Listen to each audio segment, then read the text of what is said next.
Hi, I'm Marshall Vandruff. Welcome to Storytelling Lessons from the Masters, Lessons from The Simpsons. We recorded most of this series in 4 live sessions in 2022, now in 4 recordings. In this video, I'll introduce the lessons, make some recommendations, and appeal to you not to miss these episodes, even if you don't like The Simpsons. The lessons from me you'll find at marshallart.com. But you will need to watch The Simpsons episodes separately. I'm sorry about that, but I'm a freelance teacher with no claim on the rights to the big franchise, but I hope you'll support us both. Let's begin. Hi, welcome to the Storytelling Lessons from the Masters series with me, Marshall Vandruff, your teacher. This will be a series of storytelling lessons from The Simpsons. Those are our 4 episodes. They are all from the first 2 seasons only. Here are our topics. I will teach you these valuable introductory story lessons from our episodes, and you will learn a good deal. The Simpsons was such a hit. It isn't now. I'm sorry for what happened. If you want a breakdown of what happened, this half-hour video decries its fall. I did not understand why students born after the 90s don't seem impressed with The Simpsons. I only saw the first 3 seasons and never anything after that. Now I do understand. About a dozen of the best stories ever crafted from those first 3 seasons became a few out of 750. You don't need to watch this documentary unless you care about the show, but it is worth hearing his argument. I'm taking a moment now to relate it to our lessons in here and to your creativity. Look at that chart. Any one of us could end up with the same tragic story, rich and successful, but not fulfilling our creative potential. I hope for you to get both. But the creative potential thing is the reason we're here. And Super Eye Patch Wolf's observations showcase an anti-model. Commercial success that dropped its appeal, and he is very specific in his observations about what changed, and that relates to why we're here. The storytelling skills died, and we're forced to act alive. But this is not our set of lessons, except to note, this franchise is not happening now. But this series is not about what's happening now, and it's not about what was happening then in the 90s. This is about what will be happening in the next decade or so with you if you are pursuing storytelling as a craft. We'll study what I think are superb stories. All of these episodes are worth the time, and all of them exemplify classic structure. Let me take a moment to explain what I mean by classic structure using Robert McKee's pyramid. I assume you're working on a story or stories. I do not know of a more comprehensive course on story than McKee's. I will allude to this pyramid that he designed at more length during our analyses. I will allude to it now quickly to say this. Classic story structure is story as most people think of it. Anti-structure is screwing around with it. It's what I did in college because I didn't know what I was doing, and I tried to justify it by saying it's meant to be that way. Minimalism is what it says. It's how subtle, how economical, how minimally can a storyteller make their structure. Some of my favorite movies and children's books are in this corner solidly. Many of my favorite movies. This area is for a storyteller who does just enough to let us imagine without all the obviousness, and who knows how to get us to imagine and feel. But it wouldn't make sense to teach an introductory story class about how little a storyteller can do, at least not until one understands what a storyteller can do. McKee summed it up. The further down the pyramid a storyteller goes, the more the audience shrinks, typically. Now, about the topics. It took me 20 years, but here is how I boiled it down to some core lessons. Desire, conflict and reversals. Empathy, setups and payoffs. Protagonist responsibility, the telling of the story. Your assignment is to watch these episodes, think about them, talk about them, see if you can teach yourself from them. If you watch the episodes and simply have these words in front of you, they may expand your mind without me elaborating on them, and you save money on the course. But if you are here and attentive during our sessions, we will arrange the class into 3 parts. An introductory lesson on these topics, then the episode in about 5 to 7 or 8 bits with breaks for commercials and comments and graphics to keep us on track with progressions, setbacks, and reversals charted out for your viewing pleasure. Then back to discussion of practical lessons for you as a storyteller in training. Now, if you watch the episodes and think about them and write out your observations, just white hat objective stuff is a good start. And ponder your observations or discuss them with your peers who are studying along with you. Then come to the lesson. You will learn. We'll spend an hour per session on these charts, fortune graph charts. I will extol their value and warn you of their pitfalls and limitations.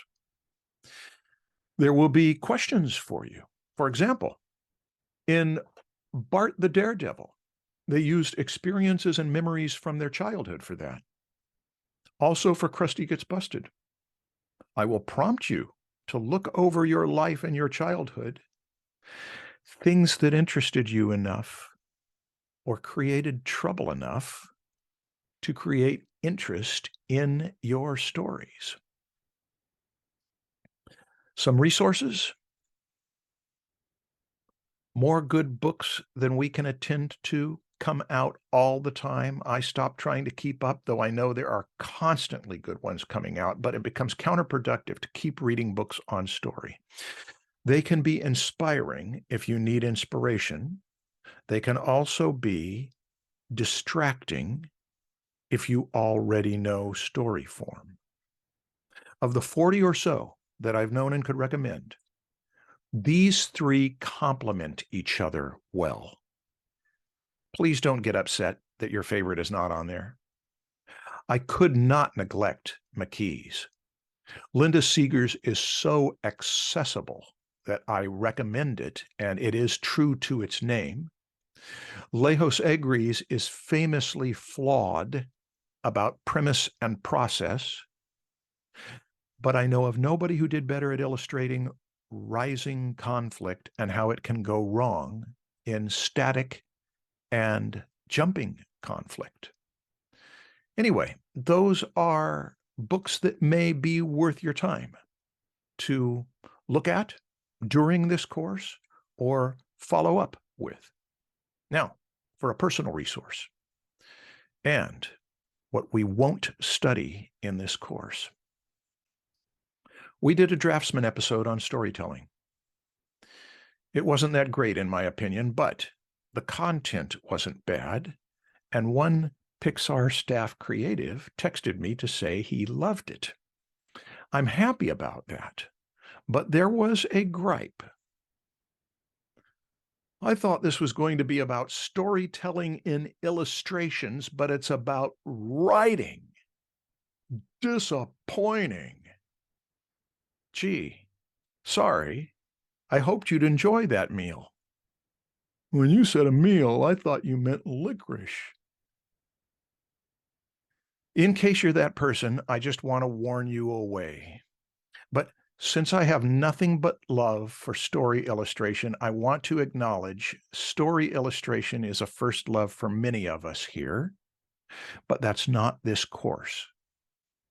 And if you had to study one discipline first, I think story would take precedence. It's like the classic structure thing. Do you really want to start with studying pictures before story? Are you sure? Even this pyramid is a little foundational education. Look at how things on here imply a timeline. Causality, linear time, closed ending. And when you shift into other kinds of story structure, they affect the timeline. Nonlinear time, open ending. And here's the big deal: how the picture relates to the experience of the story. How does an illustrator know what scene to choose and where to put the point of view? How does an illustrator know when a close-up is more effective than a distant shot? Look up here. Flat space, decorative, watch. Another shot may be more effective with deep space, not close-up, not made so flat and decorative. Which is better? There's no single answer. It's an art. The artist decides that. But for illustration, we can formulate a series of questions. For example, does this picture raise a question or create a sense of curiosity or concern? Is there danger or risk? Does it present a crisis? Who's in charge? Do things look hopeful? Or does this scene worry us? Are some things that it would be obvious to include better left out?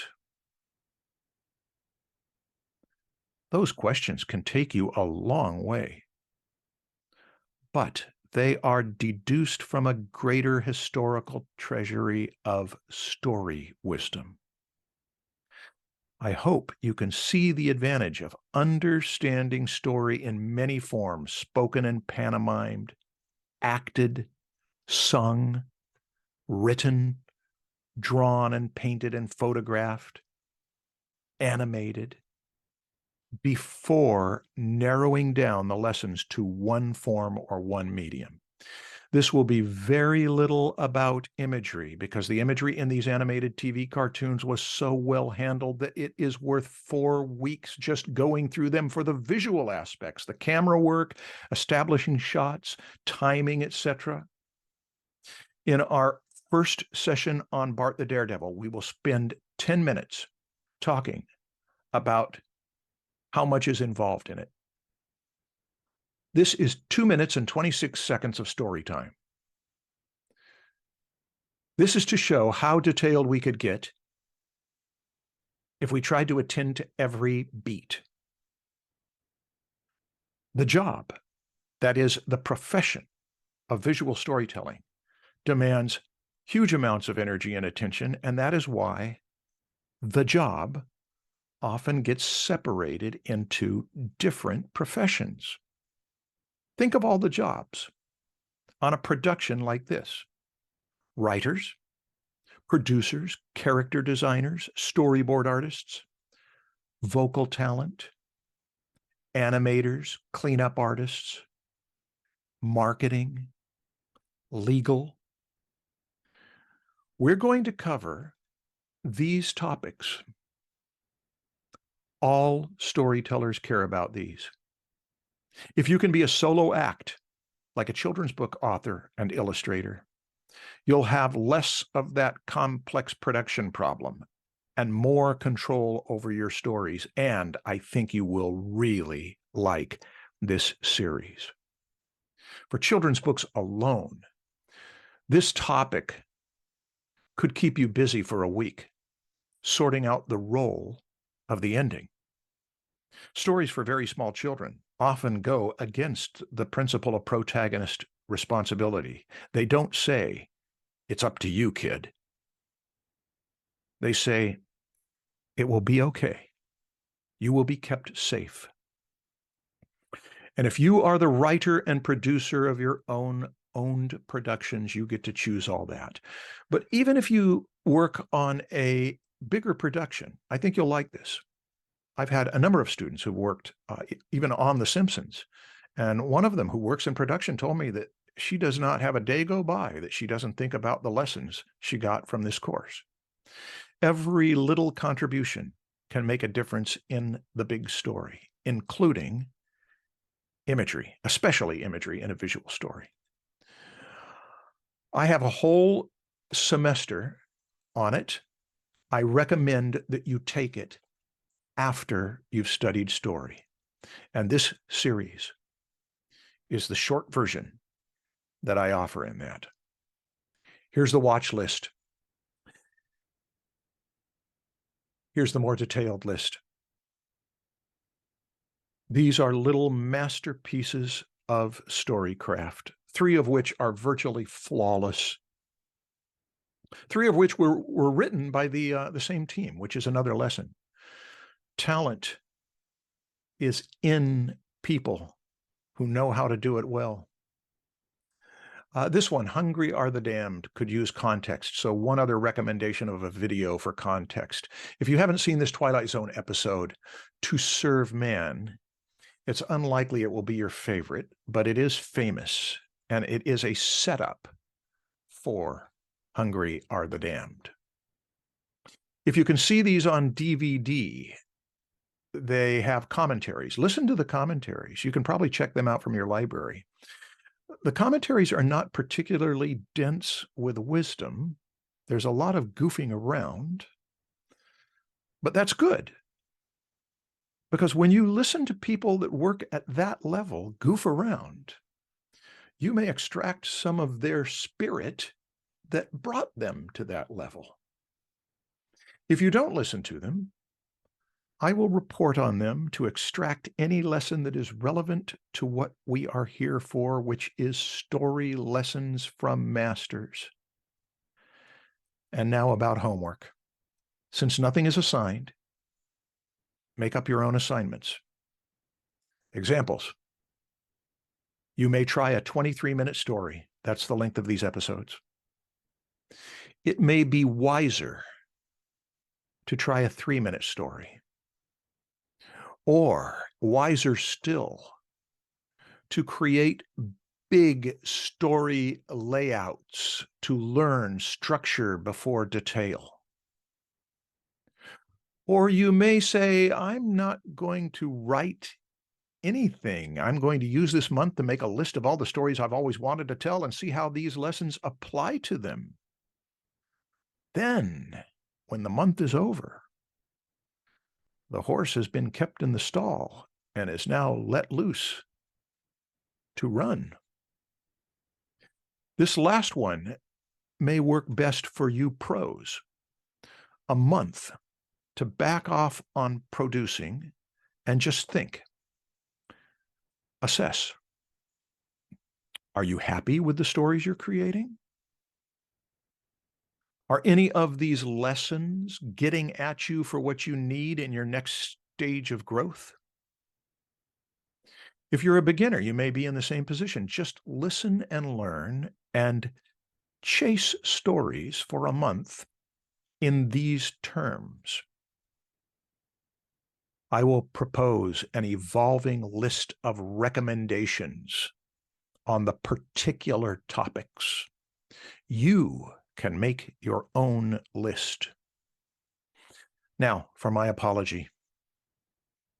If you've seen this movie, they could not get the rights to Stairway to Heaven to include it in the movie. So in the DVD extras, where the main character wants to play Stairway to Heaven to his mother to show her how good Led Zeppelin is, they ask you to queue up your version of Stairway to Heaven so you can play it while you watch the kid and his mom responding. I don't know that people actually do that. I apologize that we are asking you to. If it's so inconvenient that I lose you for this class, I'm sorry. But sometimes the inconvenience of the ritual strengthens the ritual. This will not be a casual 4 sessions, even though they are short. We will cover a lot. Now, so that it's all official, complete with disclaimer, this begins a series of lessons on storytelling from masters with Marshall Vandruff spotlighting episodes from the first 2 seasons of The Simpsons to assess and to understand the elements and principles these story crafters used to succeed with their stories. I am not in any way affiliated with the franchise of The Simpsons, nor the Walt Disney Company, and do not represent them. My opinions are my opinions. I hope the lessons will be valuable to you as a student of story. And my reports on the commentaries will be as true, accurate, and useful as I can make them, if not as entertaining. See you in our first session on Bart the Daredevil.